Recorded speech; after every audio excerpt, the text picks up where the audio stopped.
नाज़रीन, आज हम बात करेंगे तालीमी निज़ाम की। और इस वक्त हम देख रहे हैं कि हाल ही में जो 12वीं और 10वीं जमात की जो नताइज सामने आए हैं, इनमें जो पास होने की जो शरह है 70% से ज़्यादा देखी जा रही है।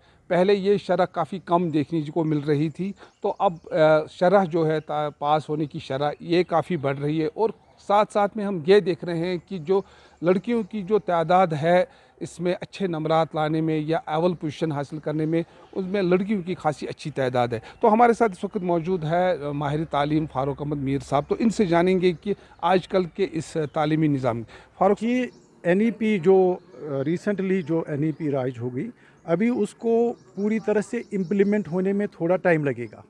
अगर हम उसमें जो मकसद है कि क्रिएटिविटी पर ज़्यादा ध्यान दिया जाए, लर्निंग पर ज़्यादा ध्यान दिए, क्रेमिंग को अवॉइड करें। तो क्रेमिंग का जहाँ तक ताल्लुक़ है, अभी तक हम वही करके आए हैं और आज भी उसी पर ज़्यादा फोकस करके बच्चे ऊंचे ऊंचे मार्क्स हासिल करते हैं।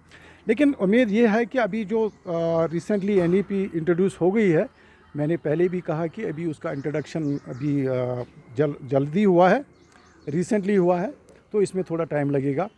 बिलाल साहब, आपको एक बात अंडरस्टैंड करनी चाहिए कि नॉलेज और क्रेमिंग ये दो चीज़ें हैं। दोनों सेक्टर्स में, प्राइवेट सेक्टर हो या गवर्नमेंट सेक्टर, अभी हमारे पास एजुकेशन में उतना इंफ्रास्ट्रक्चर भी नहीं है और मैन पावर भी उस तरीक़ा का ट्रेंड नहीं है कि हम फोकस करेंगे उस लर्निंग पर जो बच्चे को क्रिएटिविटी या उसमें फोकस करे। सवाल ये है कि हमारे पास ऐसी ट्रेनिंग इंस्टीट्यूशंस है नहीं। हमारे जो टीचर्स है अभी भी ट्रेनिंग्स दे के उस मियार की ट्रेनिंग उनको नहीं मिल रही है जिससे हम एक्सपेक्ट करेंगे कि हमारे बच्चों में लर्निंग और जो उनका फ्रीडम, विजडम बढ़ जाए। अभी हम वहाँ तक नहीं पहुँचे, उसमें हमें थोड़ा टाइम लगेगा। दुनिया में अगर आप देखेंगे, ये सिर्फ जम्मू कश्मीर या हिंदुस्तान की बात नहीं है। इस वक्त भी ये देखा जाएगा, अगर अमेरिका जो बड़ी कंट्री है, डेवलप्ड कंट्री है, वहाँ का एजुकेशनल सिस्टम भी अभी वो मान रहे हैं कि फेलियर ही है। फिनलैंड को छोड़ के बाकी दुनिया की जितने भी एजुकेशनल सेक्टर्स है या एजुकेशनल सिस्टम है, उनमें ये प्रॉब्लम, वहाँ पर भी ये प्रॉब्लम। फारूक साहब, यहाँ मैं आपको एक बात नजर चाहता हूँ कि जो हमारा तालीमी निज़ाम है, जो पहले था 20 साल पहले अगर हम देखेंगे तो ये सरकारी सतह तक ही महदूद था। लेकिन गुज़श्ता कुछ बरसों से इसमें प्राइवेटाइजेशन काफ़ी ज़्यादा बढ़ गई है। बिल्कुल।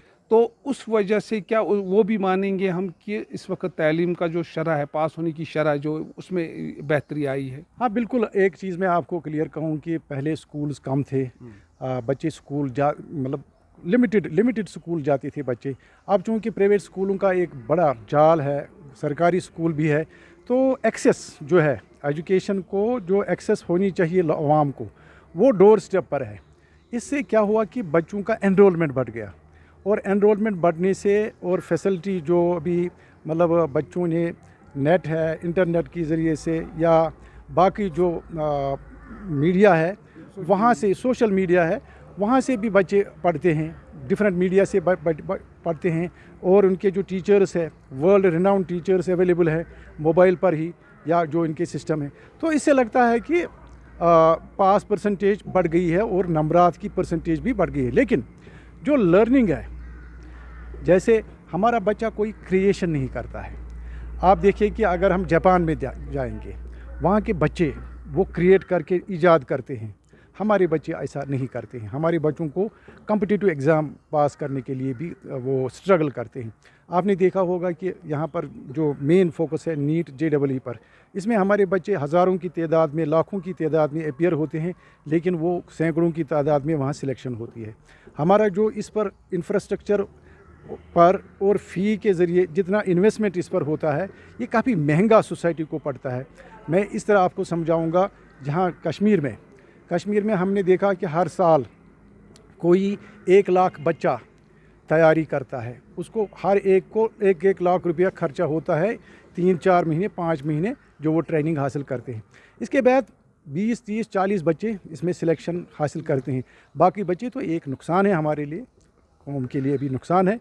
हम उम्मीद करेंगे कि ये जो NEP गवर्नमेंट ने इंट्रोड्यूस की है, स्कूलों में ही बच्चे अच्छी तालीम हासिल करें और मॉडिफाइड, ये ज़रूरी नहीं है कि वो सिर्फ नीट JEE, मियारी तालीम अगर उनको मिलती है, मियारी तालीम हासिल करने के लिए اگر وہ انفراسٹرکچر ہمارا یہاں پر ڈیولپ ہو جائے تو ایونیوز بہت زیادہ ہے.